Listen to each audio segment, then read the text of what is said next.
day, everybody. I got a request on one of my other videos to do a how to score full marks in a history essay. From what I saw, people are saying that my videos really help them, but they're getting stuck at about 38, 39 in terms of marks, and I think I know why that is.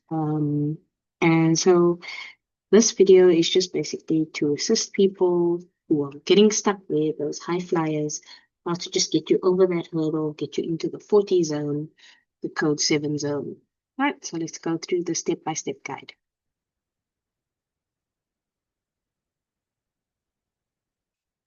So first thing I did was I had a look at the report. So basically after every exam, the Department of Education releases a moderator's report, which tells you about everything that the examiner kind of picks up while they're marking the paper.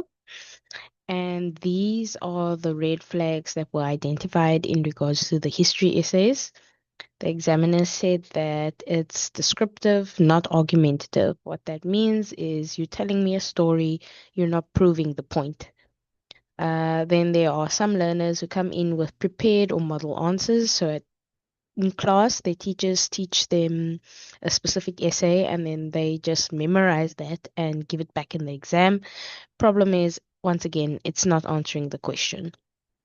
Next, some people, obviously, their teachers are trying to teach them to do a line of argument.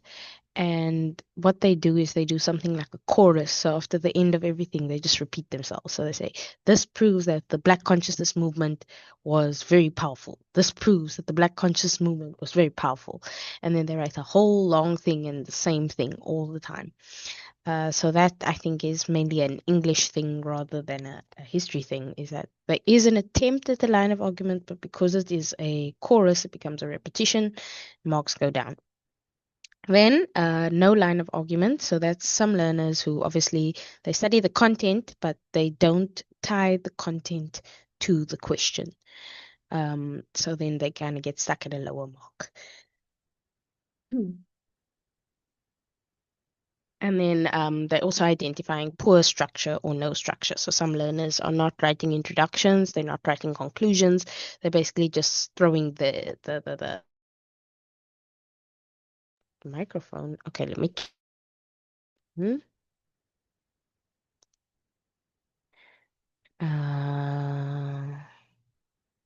Okay. Looks like it's working. Is the recording still going? Is it recording? Okay, it is recording. Sorry about that. I hope the beginning part recorded now. Otherwise, that's going to be very bad. Oopsie. Did I accidentally? All right. Right. So first, we're going to get into our do's and do nots. That's the easy part, is that you always need to start your essay with a clear thesis statement. Basically, that 3-step introduction that I've spoken about before. I'll speak about it again. You need to show good content knowledge. So basically, if there's 27 bullets in the memo, you have to hit all 27, or at least 26. They sometimes allow a little bullet left out here or there, but to really guarantee that 50 out of 50, you gotta hit every single bullet, which is not always easy to predict. That's why some schools, learners actually write like a whole 7 pages worth of essay, so they cover every single little bit of content. You can still get full marks even if you don't cover every single bit of content, but if you cover like 90% of the content, you can still get full marks. Then use formal academic language. So you can't speak like you speak normally. You have to use that academic language. And then lastly, you need to use the PEEL structure, which we have spoken about before, but I'll speak about it again. Do not rewrite the question as your intro. So especially for the weaker learners, they don't know how to do an introduction. So all they do is they take the question and they rewrite it.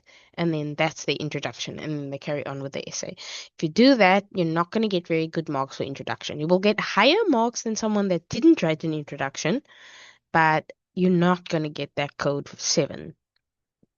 And then secondly, don't give a narrative. This happened, then this happened, then this happened. They want to see analysis, they want to see interpretation.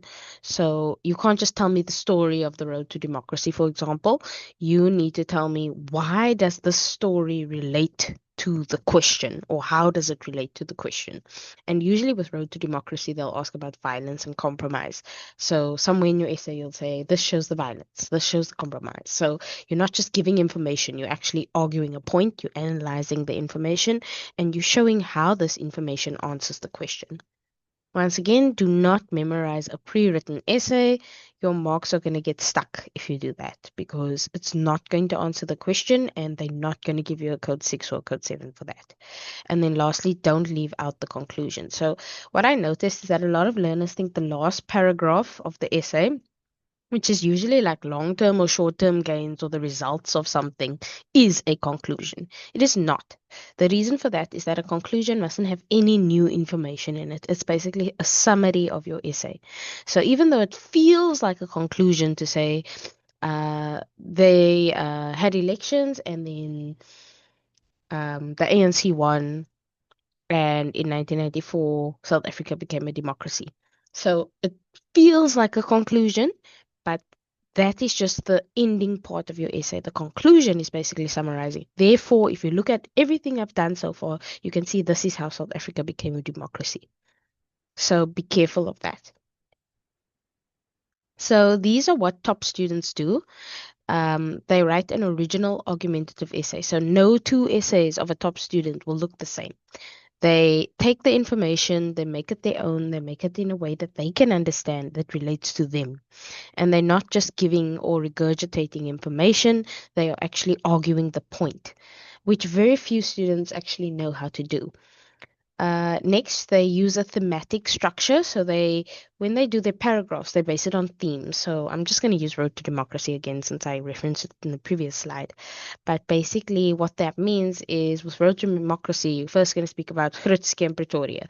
Then you're going to speak about Codesa, one. And then you're going to speak about the whites only referendum. Then you're going to speak about Boy Patong. Then you're going to speak about Bisho. Again? Oh, yeah, yeah. Check the microphone. Is it working again? Okay, microphone working again. Test. Hello?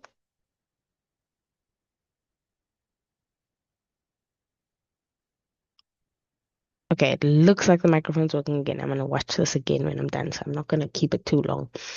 Right. They take a clear stance in the intro. They defend it in each paragraph. So basically what that means is, I'm going to say, I agree, and then your whole essay is going to speak to the agree. So you're not going to say, I agree, and then ignore it for the rest of the essay. You're going to show in each paragraph how this shows that you agree with the statement in the beginning. The top students also use linking words like therefore, however, as a result, those sorts of words, and they use historical reasoning. So they refer to what we call cause and effect. This happened, and this led to this happening, and this is why that answers the question. So you have to use that historical reasoning. They avoid generalizations. So you're not going to say sometime in 1990 this happened and people died, very general. So what you have to do is you have to be very, very specific. So if you, for example, speaking about Boipatong, you're going to say it happened in 1992. I think, I'm pulling this off the top of my head. Am I thinking of Bishop or Boipatong? No, I think Boipatong had 42 people that died, or 48 people that died. So I'm gonna say, instead of saying people died, I'm gonna say 48 people died, and the reasons why Boipatong happened and the results of why Boipatong happened. I'm always going to use specific evidence. I'm not going to just say there was violence and that stopped the negotiation. I'm going to give this happened factually. These are the people that died. It happened on this date. These are results of what happened. All right, so let's go to the next one. Right, please familiarize yourself with essay rubrics. I'm gonna see if I can, you know, I'm gonna see if I can link the video in the description. But basically familiarize yourself with how you will be assessed. So since we are aiming for top marks, we're just going to look in that code 7 block. To get a level 7 question needs to be fully answered. That means if there's 27 bullets in the memo, you've hit 26 or 27 bullets. You haven't left anything out. And your content selection must be fully relevant to the line of argument. So sometimes what happens is that in school, we learn something in a certain way, but then when we get to the exam, they ask it in a different way. And because we've learned it in a specific way, we write information that's not necessarily asked. So that happened, I think, last year, paper 2 essay. Um, the paper 2 essay last year, question 6, Cold War. They didn't ask about South Africa at all. So they just asked about Gorbachev and they asked about the fall of the Soviet Union. And there was no reference to South Africa. But because kids in class had learned, okay, this happened in Russia or this happened in the Soviet Union. And then after that, you must also speak about what happened in South Africa and how what happened in the Soviet Union affected South Africa. And then they got to the exam. They didn't read the questions. They just wrote out the pre-prepared essay. And therefore, the content selection was not fully relevant to the line of argument. So some kids wrote like 7, 8 pages of information, but half that information was not relevant. And the mark was basically knocked down from a level 7 to a level 5. So just be careful of that. And then if you look at level 7, your essay has to be very well planned and structured. There has to be a good synthesis of information. You have to develop an original, well balanced, and independent line of argument. So now you can't just repeat yourself all the time. Each specific paragraph needs to show how does this information answer the question, and you have to use your language very, very well to be considered original and well balanced, right? Then sustain and defend the argument throughout. So you're not going to leave out a line of argument in a specific paragraph. It has to be in every single paragraph.